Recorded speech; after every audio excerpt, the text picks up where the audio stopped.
خوتي خواتاتي اهلا وسهلا مرحبا بكم يا جماعه الخير ومساء الخير عليكم. نازل في اللون الشعر يطلع تشوفوا الشعر يطلع هبل خلاص يدوسي سو الجيري مو غوند فو. ها نجول يا جماعه يخدم على الجيري دو فريمون افوار اون سونتي مونتال تري سوليد.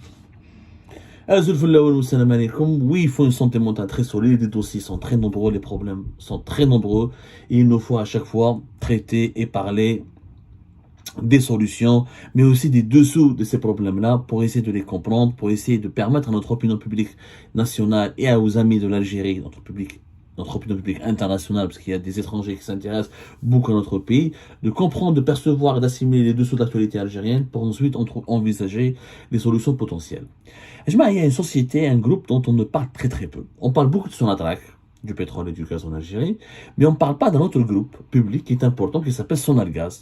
Je pense que Algérie Pot, nous sommes parmi les rares médias qui s'intéressent régulièrement à Sonalgaz. D'ailleurs, nous avons publié un scoop ce matin sur ce qui se passe, la mauvaise gestion et les scandales de la mauvaise gestion, mais pas que de la mauvaise gestion, du favoritisme, du népotisme de l'actuel PDG de Sonalgaz, et comment Sonalgaz est en train de, malheureusement, de patiner dans dans une grave crise provoquée essentiellement par des dysfonctionnements au niveau de son management, mais par d'autres paramètres qui sont indépendants de sa volonté dont nous allons parler aujourd'hui, qui est le prix d'électricité. Sonalgaz Ajmaa, personne n'en parle, en tout cas pas assez à mon goût, selon moi. Je pense que vous serez d'accord avec moi, et pourtant c'est une entreprise stratégique. C'est le groupe public qui a le monopole pour la production, la commercialisation et la distribution de l'électricité. Sonalgaz, plus de 82 000 employés. Sonalgaz, c'est un chiffre d'affaires de plus de 3,5 milliards de dollars. Sonalgaz, c'est beaucoup de problèmes. C'est des dettes de plus de 500 millions c'est des dettes de pratique depuis 2019-2020, c'est des dettes de plus de 450 millions de dollars. C'est un déficit de plus de 460 millions de dollars aussi. Entre les dettes et le déficit du groupe, c'est pratiquement 1 milliard de dollars. C'est énorme. C'est-à-dire que Sonalgaz ne gagne pas d'argent. Elle a beaucoup de dettes et elle est déficitaire. Ça s'explique pourquoi? Parce que le prix d'électricité en Algérie, il est quasiment gratuit. Faut dire sincèrement, c'est parmi les pays au monde où l'électricité est la moins chère. Nous avons cette chance, qui est une malchance pour le groupe Sonalgaz, et qui est une chance qui est économiquement injustifiée. Elle peut pas être justifiée, en tout cas pas pendant très longtemps. Allez, le groupe Sonalgaz, l'électricité en Algérie, elle est subventionnée par l'État. Du coup, elle n'est pas vendue à sa véritable prix. C'est un prix social. Alors, officiellement, l'électricité en Algérie, en 2021, on sait que le tarif moyen, il est de 4 dinars le kilowattheure, alors que l'État, le coût réel de cette électricité, il est de 5,4 dinars. Et ce coût change d'une région à une autre. Il y a des régions en Algérie où le coût réel de l'électricité est de 16 dinars le kilowattheure. Notamment les zones enclavées et les wilayas du sud du pays. Ça coûte 16 dinars de leur produire, de leur fournir de l'électricité, alors que le coût moyen est de 5,4 et que le citoyen ne paye pas plus que 4,1. Il y a des foyers qui payent même 1,7 dinars le kilowattheure lorsqu'ils ont une consommation, par exemple, inférieure à 500 kilowattheures. Quand on a une consommation entre 5000 et 1000 kilowattheures, on paye même pas 4,17 dinars. Et pour les consommations les plus élevées, ça évolue entre 4,1 et 5,4 dinars. C'est pas du tout cher, alors que l'État, ça lui coûte beaucoup d'argent. Ça peut aller jusqu'à 16 dinars le kilowattheure. Pourquoi? D'abord, l'électricité en Algérie, elle est produite à 98% par le gaz naturel. Et le gaz, au lieu de l'exporter, donc, il nous faire gagner beaucoup de devises, on est obligé de le donner à Sonatrach est obligé de le vendre à Sonalgaz pour produire de l'électricité. Sauf qu'elle le vend à prix réduit. Sonatrach vend à Sonalgaz du gaz à prix préférentiel qui est de 10,7 dinars l'unité thermique. C'est 10 fois inférieur au marché international. C'est-à-dire que Sonalgaz, quand elle achète du gaz à Sonatrach, elle l'achète à un prix 10 fois moins élevé que le prix du marché mondial.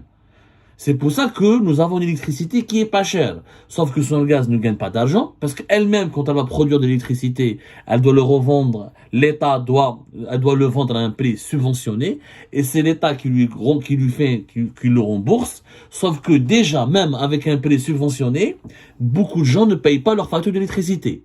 Et pas des particuliers, souvent des entreprises, souvent des organismes publics, souvent des wilayas, des mairies, etc.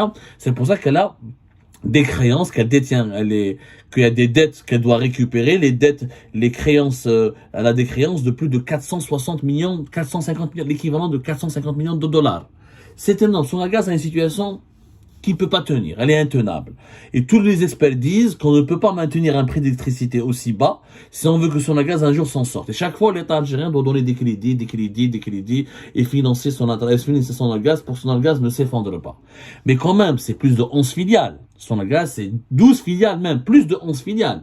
C'est 82 000 employés. Comment la maintenir en vie? Déjà, nous avons un problème donc qu'il faut résoudre, à savoir changer le prix de l'électricité et revoir l'utilisation de l'électricité dans notre pays qui n'est pas du tout chère, mais malheureusement on ne l'utilise pas pour la production économique, on l'utilise beaucoup plus à usage domicile et ça ne produit pas beaucoup de richesse et ça on en parlera plus tard.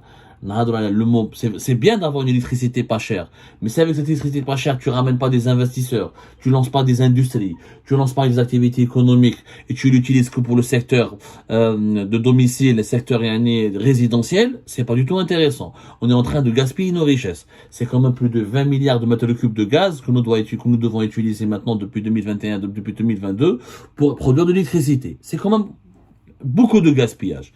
Mais le problème, en plus de tous ces problèmes, en plus de toutes ces difficultés, au lieu d'avoir une élection, au lieu d'avoir une élection générale fait Sonalgaz qui soit à la hauteur de ces enjeux et de proposer des solutions, parce que Sonalgaz, on ne sait pas comment garantir sa survie, jusqu'à quand elle va rester endettée, jusqu'à quand elle va rester déficitaire. En décembre 2021, j'ai un nouveau PDG, Mourad Adjal, qui a remplacé Shahar Boulkhalas, qui a fait l'objet de plusieurs enquêtes fait Algérie Part, et qui a eu des passations douteuses de marché, qui a voulu avantager certains hommes d'affaires, et qui parlait au nom de certains conseillers du président Memedji Tebboune, et pas mal de pratiques scandaleuses. Nahawa Jabou Mourad Adjal. Hada Mourad Adjal, Galek qui doit changer les choses, etc. Finalement, il n'a absolument rien changé. C'est-à-dire c'est les mêmes pratiques. Hada Mourad Adjal parle toujours au même nom, il utilise le nom toujours des dirigeants de certains conseils d'Abdelmajid Tebboune. Il est parti encore plus loin. Non seulement nous avons un gros problème fait Sonalgaz au niveau de la rentabilité de ses activités, de son redressement financier, etc. Monsieur Mourad Adjal, il va décider de renouveler le contrat de 600 employés qui étaient en fin de CDD pour faire croire à l'État qu'il est en train de créer des emplois, etc. Alors qu'il avait lui-même fait déjà un plan de licenciement de 12 000 employés pour faire gérer un petit peu, parce que Sonalgaz ne gagne pas beaucoup d'argent, elle est déficitaire, elle ne peut pas garder 82 000 employés, c'est logique. Mais il essaie de licencier 12 000 employés et tout en renouvelant 600 employés. Mais de la majorité des personnes qui ont bénéficié de ce renouvellement, ce sont des personnes proches de son entourage ou qui ont des intérêts avec lui. Plus grave encore, Adam Mourad Adjal, non seulement il n'arrive pas à trouver des solutions depuis décembre 2021 à Sonalgaz. En plus, il a aggravé la mauvaise gestion du groupe. Et on en a déjà parlé, dans l'article d'Algérie Part, il utilise des responsables, par exemple, des conseillers à lui, ou des collaborateurs qui imposent une certaine dictature. Il n'y a pas assez les cadres dirigeants de Sonalgaz ne sont pas consultés, il n'y a pas de concertation. Les projets les plus importants de Sonalgaz, où ils sont bloqués, où ils tournent au ralenti, beaucoup de gaspillage d'argent, beaucoup de dilapidation, le virage vers les énergies renouvelables n'arrive pas à se faire. Algérie Part, on va faire un dossier spécial sur Sonalgaz.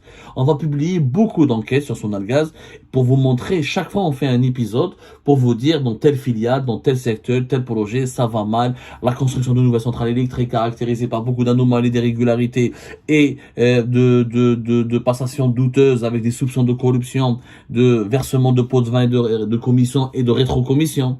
Mais le plus grave que nous allons aborder aujourd'hui dans ce premier épisode consacré, le premier épisode du long feuilleton que l'Algérie Part va consacrer à Sonalgaz, c'est le népotisme et le favoritisme. Adam Mourad Adjal Oujder, Non seulement l'entreprise elle est en grande difficulté économique et financière, il a fait preuve d'un favoritisme dégoûtant. Il a recruté 2 de ses enfants dans 2 filiales importantes à son Algaz. Il leur a donné des postes de cadre supérieurs. Je crois que c'est devenu une entreprise familiale. Un enfant, il a recruté de la filiale son Algaz énergie renouvelable, qui est chargé de développer la production d'électricité à partir des énergies renouvelables, ou un de ses enfants, un autre enfant, dans une autre filiale, SKE. SKE, c'est une filiale importante de Sonalgaz, qui est l'une des plus importantes filiales de Sonalgaz, c'est la Sharikat Kahraba Al Jazair, qui est née dans la fusion de 4 déjà anciennes filiales de Sonalgaz, qui est essentiellement chargée de la distribution d'électricité dans le centre du pays. Voilà, pour résumer un petit peu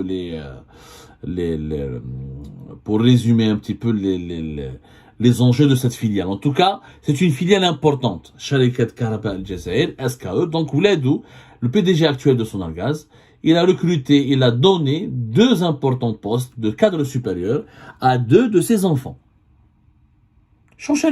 En plus, Nsibou, son beau-fils, il lui a donné le poste de directeur de distribution de la wilaya de Borj Bouarerich, à l'est du pays. Donc Nsibou, il est cadre supérieur, et 2 de ses enfants sont cadres supérieurs. Et lui, il veut licencier 12 000 travailleurs. C'est Morad Adjel. Donne au moins l'exemple. Je suis d'accord avec toi. Moi, je suis d'accord avec le principe qu'il faut réduire la masse salariale de Sonalgaz. Elle ne gagne pas d'argent, elle est déficitaire, elle est endettée. Ok. Est-ce qu'on a besoin de 82 000 employés fait Sonalgaz? J'en suis pas sûr. Et le débat, il faut faire une expertise. Ça, tu peux pas licencier ou chef, ou en attendant des postes de cadre supérieur. En plus, nous avons confirmé au cours de nos investigations qu'ils sont pas compétents pour ces postes-là, qu'ils n'ont pas d'expérience pertinente et qu'ils ne sont pas du tout efficaces dans ces postes-là. Ou Nsibou, directeur de distribution de toute la wilaya de Borj Bouarerich, qui est l'une des wilayas les plus importantes du centre-est du pays quand même. C'est dégoûtant comme pratique. Comment voulez-vous qu'on puisse sauver Sonalgaz de son gouffre financier, de ses mauvaises performances, comment on peut changer les mauvais résultats de Sonalgaz quand on a un tel management? Le premier épisode, c'est pas la peine de rentrer dans les affaires de corruption, les pas des étrangers, le sabotage de certains grands projets, la mauvaise gestion de certaines centrales électriques, le programme, la réalisation des centrales solaires. Donc, ces sujets, on va les attaquer dans les prochains épisodes. Mais comment ce PDG, qui parle au nom d'un ministre, lui, ministre de l'Intérieur, ou qui parle au nom d'un conseiller important de la présidence, ويقول لهم انا جو سوي بروتيجي وكذا ويتقول عليهم ويخوف الناس ويخوف لي كاد على الغاز هضره زوج يدوموند دي زونكيت il menace ses collaborateurs et à la fin au lieu de donner l'exemple il impose lui-même une culture du favoritisme. Il donne 2 postes de cadre supérieur à ses 2 enfants dans 2 filiales importantes de Sonalgaz et son beau-fils. C'est beau directeur de distribution dans la wilaya de Borj Bouarerich. C'est immoral. C'est scandaleux. C'est pour cette raison que je préfère, comme ça, c'est pour ça que je préfère privatiser les entreprises étatiques.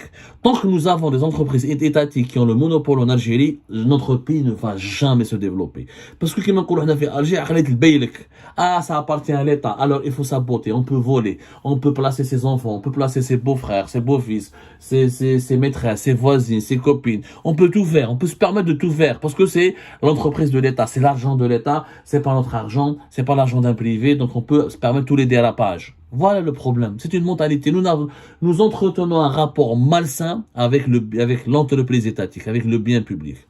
Et ردها privé ou l'étrangère, روح قول un PDG d'une entreprise privée ou d'une entreprise étrangère, يدخل ولاده ولا يدخل نسيبو. Ça se passera pas comme ça. Et ça se passera. Et s'il doit recruter ses enfants, c'est qu'il doit vraiment être hyper compétent et incontournable. Ce n'est pas le cas dans l'affaire. Ce n'est pas le cas dans la situation du PDG de Sonalgaz, Morad Adjel. C'est pas possible. Il faut absolument en finir avec l'emprise des entreprises publiques en Algérie. Il faut accepter de les privatiser, de les confier à des groupes étrangers, de faire des partenariats publics-privés pour éviter ce genre de pratiques. شفناها في Sonalgaz, في Sonatrach, في Air Algérie. le népotisme, le favoritisme. Quand on donne des postes de responsabilité à des enfants, à des proches, à des parents, sans tenir compte du critère de la compétence, comment voulez-vous que les entreprises publiques puissent un jour gagner de l'argent, être rentables? Et si elles ne sont pas rentables, si elles sont mal gérées, elles ne peuvent pas offrir des services publics de qualité. Parce que l'électricité, c'est un service public. Ça ne peut pas être un service public de qualité. Et c'est pour cette raison que le citoyen n'est jamais content. Que ce soit pour Algérie Télécom, là, pour Sonalgaz, là, pour la SNTF, là, pour Air Algérie, etc., etc. Il faut oser ce débat-là. Pour mettre fin au favoritisme, au népotisme, à la corruption, il faut en finir aussi peut-être avec la dictature de l'entreprise étatique et de l'entreprise publique.